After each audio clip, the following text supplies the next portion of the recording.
Now, we are going to continue to explore city deals with an example a little closer to home. How is Australia engaging in city deals? What is its motivation and how is it working? So please welcome the General Manager, Cities Transformation Task Force at the Queensland Treasury, Matt Collins.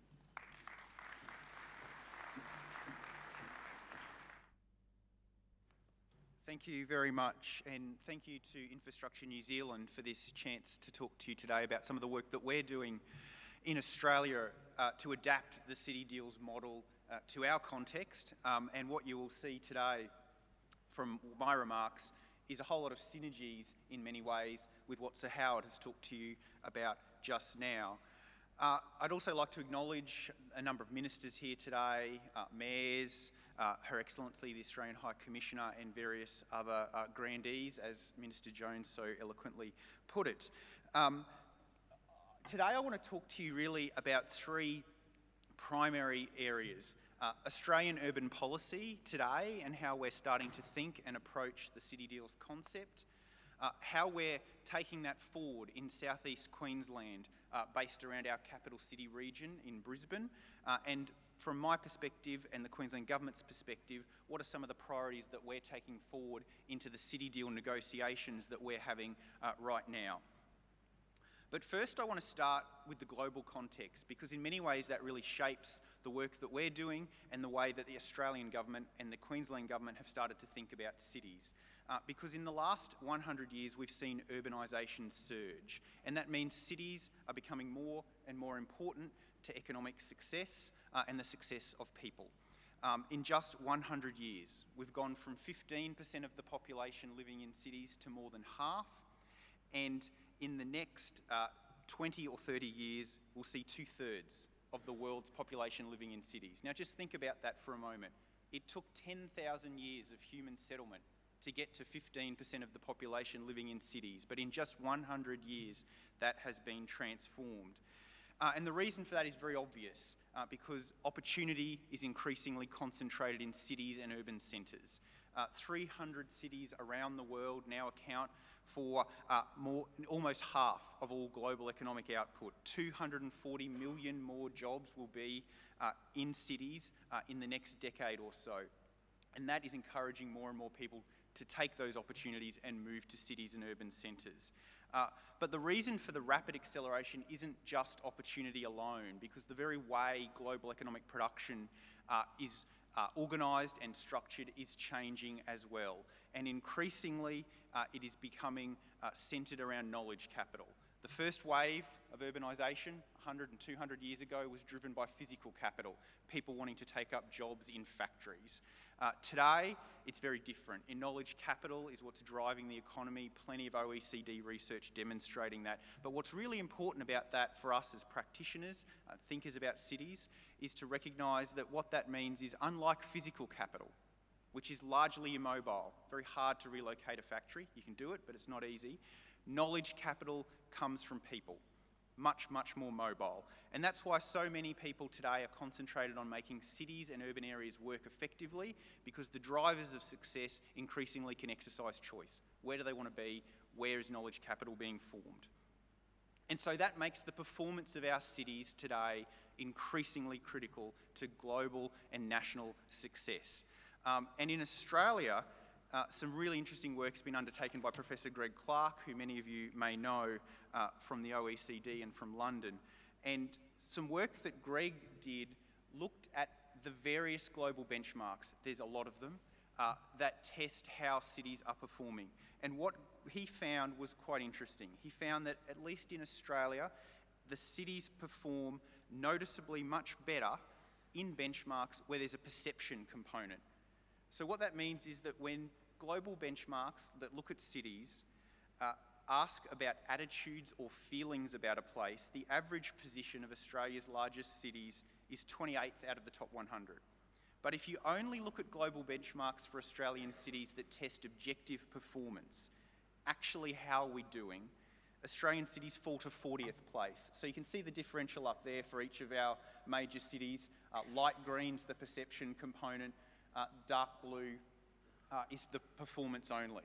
And so what that means is there's a big gap between what people think about Australian cities which is pretty good, and how they actually perform, which is not so good.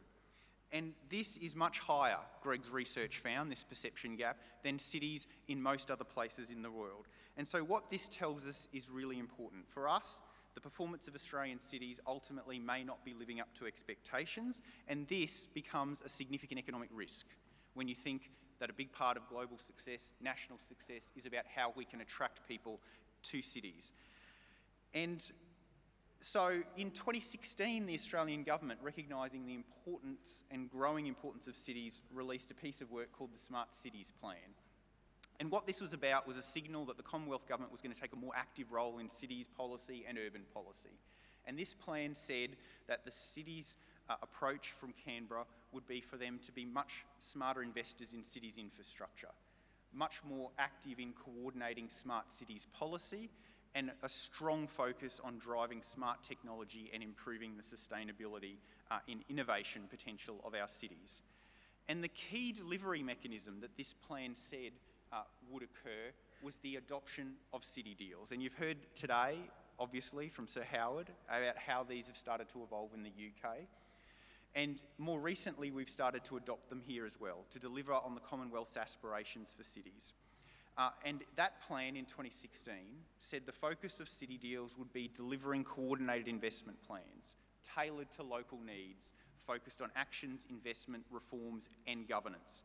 So that's pretty broad, but what's really important to kind of take out of that was they're place-based. No longer would we see one-size-fits-all national programs as we approach cities. We'd see much more tailored and focused approaches because the needs of every city is different. So at their most simple, city deals in the Australian context, long-term agreements between the three levels of government, federal, state and local. And we've seen since 2016, the Australian government signed 7 deals: Darwin, Launceston, Townsville, Western Sydney, Adelaide, Geelong, Hobart, 2 under negotiation, Perth and South East Queensland, which I'll talk about a bit more today, as well as a new variant that's being piloted called regional deals, focused in smaller areas. Barclay's been signed, 8,000 residents in Barclay. 2 others currently under negotiation, Bundaberg and Wodonga, both around populations of around 80 to 100,000 people. And picking up that theme that every city deal's different, that they're boutique, they're place-based, you can see here just 5 of the recent city deals where I've called out what the Australian government contribution is. Quite dramatically different. Even for places like Townsville and Hobart, 380 million and 1.1 billion in terms of the federal contribution to the deal, where the population is quite comparable. But this is only the Commonwealth contribution. Townsville, which was Australia's first city deal, from my state of Queensland, the state government's contributing a further 515 million. So that gives you a sense of scale of what these kind of deals are about. And as I said, they're all very different. Townsville focused on a new stadium and then leveraging the new stadium to drive CBD urban renewal. Western Sydney, a Commonwealth investment in a new airport to then say, how do we use this to drive more jobs in the west of the city? Hobart, overcoming some significant inhibitors to growth, housing affordability and transport connectivity. Geelong, building on the visitor economy to say, how do we drive more tourism outcomes for our part of the world? Adelaide, about building on existing strengths in terms of culture and the arts, a key attractor for global talent, but also then saying, how do we then leverage significant investments to drive more value out of the innovation and knowledge economy from a new research and innovation hub that's been proposed. So very different areas of focus for all of the deals, but all about leveraging greater value from investment locally and driving real tangible outcomes. So let me talk a little bit about South East Queensland then, which is obviously in the southeast of the state of Queensland, based around the capital city of Brisbane, but including around 12 local government areas. And for South East Queensland, we're on a very high growth trajectory. Today, nearly 3/4 of Queensland's population is in the greater urban area. 1 in 7 Australians live in South East Queensland. And over the next 25 years, we're going to see the population grow from 3.5 million to 5.4 million. So essentially the size of Sydney today. That's about an extra 7,000 people we've already added. On average, each year for the last 10 years, that's about the size of Rotorua. and a significant number of new dwellings obviously needed to accommodate that kind of growth. And importantly, a joint plan already articulated and agreed between the state and local government will see 60% of those new dwellings in areas of urban consolidation, infill, high density. But these are all significant challenges in a context where 72% of housing today in the region is attached. We've been on the journey, though, of thinking about a city deal for our region for quite some time, indeed going all the way back to 2014, so 5 years, predating some of the initial work by the Commonwealth. Inspired in many ways by the UK journey, in particular Manchester, so it is a great honour to be speaking after Sir Howard today. And back in 2014, the then state government, with the local council of mayors, the peak body for mayors in southeast Queensland, put out a paper, the economic partnership model, that said, how do we adapt the UK city deal concept to our region? Following up, we then released a scoping paper, how would it work? A 50-year vision came in 2017, a regional plan saying what do we want the future of our region to look like over the next 25 years. Last year, a further 2 reports benchmarking us against other peer regions around the world to identify some of our strengths and opportunities as well as our weaknesses and threats. And then a piece of work called the Economic Foundations paper that was all about unpacking the economic geography of the region and picking up Howard's point, again, very much focused on helping the mayors and the ministers and the private sector understand just what an interconnected region we are, how we're an economic geography, not a series of 12 administrative regions. And then earlier this year, we released this piece of work, Transforming SEQ, which again was a joint piece of work, state and local government. We didn't yet have at the time the Commonwealth at the table. So in many ways, this piece of work was about demonstrating to the Commonwealth how we could be real partners in a city deal. After 5 years of thinking about it, we had some pretty good idea about what we wanted to accomplish through our deal. And this piece of work was all about articulating that to the Commonwealth, who understandably at the time, I think, were a bit nervous about the idea of a South East Queensland city deal. The biggest deal that had been done to date, and still is, Western Sydney. It covers 1 million people. The South East Queensland city deal that we're proposing and working on right now, 3.5 million people. So a whole nother order of magnitude. And so what this piece of work did was set out our blueprint for what we thought a deal could accomplish and how we thought we could go about doing it. And at its most simple, it said, our goal that we want to work together in a collaborative way to achieve is one region, connected locally and competing globally, which was all about pivoting off the idea of one region, better governance, how do we work together across the economic geography, connected locally because a significant challenge for us is improving transport connectivity, and competing globally, the need for us to drive future jobs, high-value jobs, knowledge-intensive jobs, to compete more effectively in the global economy. And we set out in this piece of work, the proposition, 35 opportunities that we thought a deal could pursue across 6 thematic areas, and importantly, not just projects. Really focused on policy alignment between the 3 levels of government and a reform agenda as well. And that's really important for anyone thinking about city deals. They can't just be lists of projects. They absolutely have to be about integration, about alignment, and about genuine reform. And we set out in that vein 6 transformational opportunities, and we're now pursuing these in more detail through a tripartite conversation. We said we wanted to move towards a 45-minute region. We said we wanted to supercharge a new trade enterprise spine. I'll touch on both of those briefly in a moment. We said we wanted to ignite our innovation precincts as a focus for more high-value jobs. We said we wanted to look at how we could establish our region as Australia's leading smart digital region. We have a new international submarine broadband cable about to set down in our region. How do we leverage that investment to drive greater economic outcomes? We said we needed to deliver more and better green space, a key attractor to ensure that the lifestyle advantages our region enjoys continue to remain. And we said we needed to look at how we better coordinate and collaborate between the 3 levels of government. So governance, a central part of what we're now talking about, and at the time we foreshadowed the idea of a regional coordination board to do that.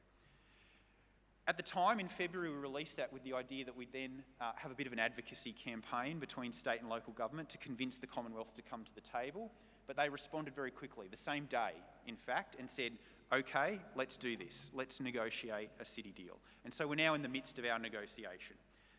Very quickly, the leadership group came together to negotiate. Federal Minister for Infrastructure and Cities, the Deputy Premier of Queensland and the Mayor of Brisbane, representing the Council of Mayors in our region, met and released a statement of intent. And that document was essentially a heads of agreement. It committed the three parties to do a 20-year deal, so a long-term horizon. And it said that we would work together around that objective that we had already articulated. One region, connected locally, competing globally. And we said 6 priority areas would become our area of focus in the deal. And so what are we talking about? Those 6 areas that the City Deal negotiations are now focused on: connecting infrastructure, jobs and skills, livability and sustainability, housing and planning, jobs, as well as governance and leadership. And that starts to give you a sense of just how broad these city deals can be. And we're now looking at how we work together under each of those priority areas to drive significant outcomes. So to give you a practical sense of what that means and the kind of ideas that we're now starting to explore through the City Deal process, let me talk briefly about the 45-minute region concept and the trade and enterprise spine concept, which are inherently linked, and you'll see why in a moment.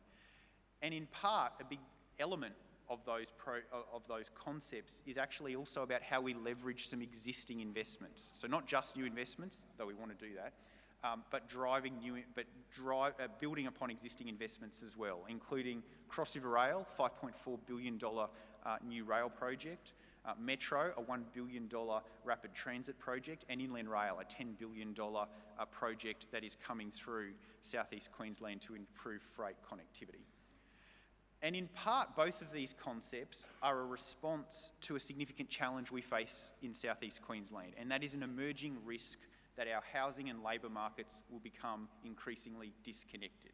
And what you can see here is a simple and stark statistic, that over the next 25 years, as we add those 1.9 million people, 80% of the population growth will be outside the Brisbane local government area, whereas 45% of all of the new jobs will be in the Brisbane local government area.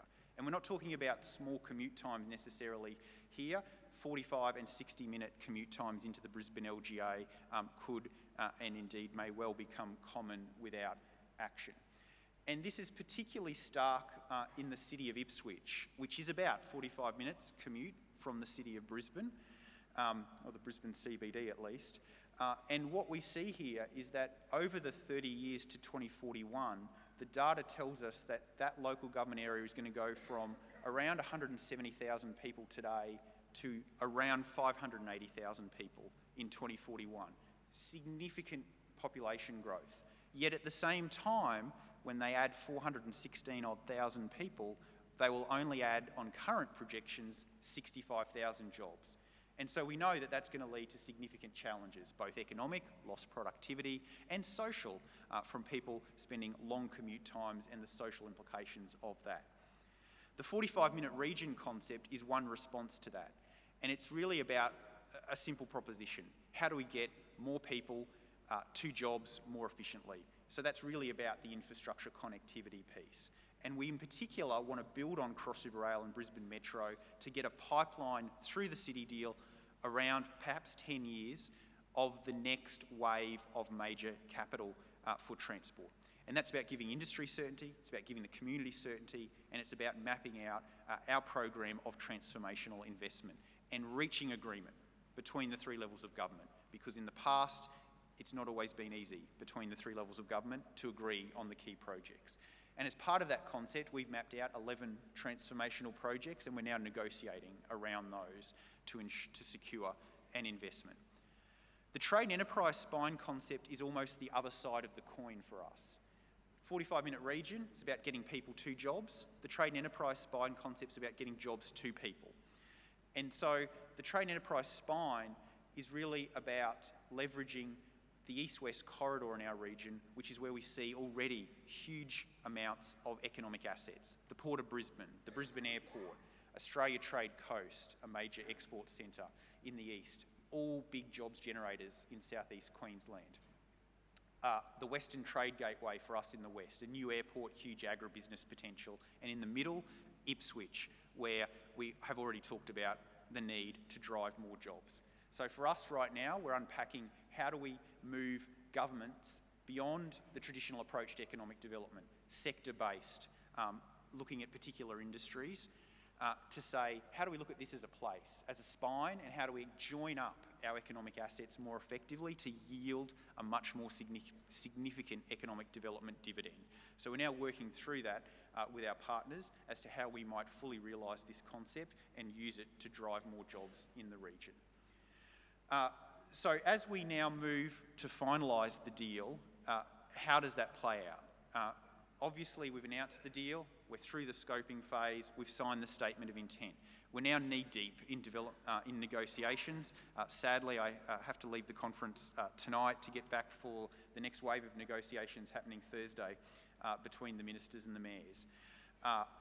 But for us, a really important part of the negotiations is to try and ensure that it's not just a tripartite deal. Ultimately, when it's signed, the three levels of government will be inking their names to the deal, but we know the private sector have to be part of the journey too, and they have been to date, and now we're trying to endeavour to make sure that the private sector is playing a key role as well, because the success of our city and our region demands that as well. So as we move through the deal negotiation, we're finding ways to involve the private sector, establishing an expert reference group, ensuring that as we develop these concepts, the private sector have a seat at the table to input their expertise. Later this year, we'll release a progress report, which provides an opportunity to check in, to hear feedback on, are we on the right track? And then as we move to implementation, obviously the private sector become really critical partners in delivery of the deal. So, thank you very much for the chance today to talk to you about a lot of the work that we're now doing towards the South East Queensland City Deal and the way that the City Deals concept has evolved more broadly in Australia to really drive urban outcomes and economic and social success for our country. Look forward to the discussion on the panel and any questions later on today. Thank you very much.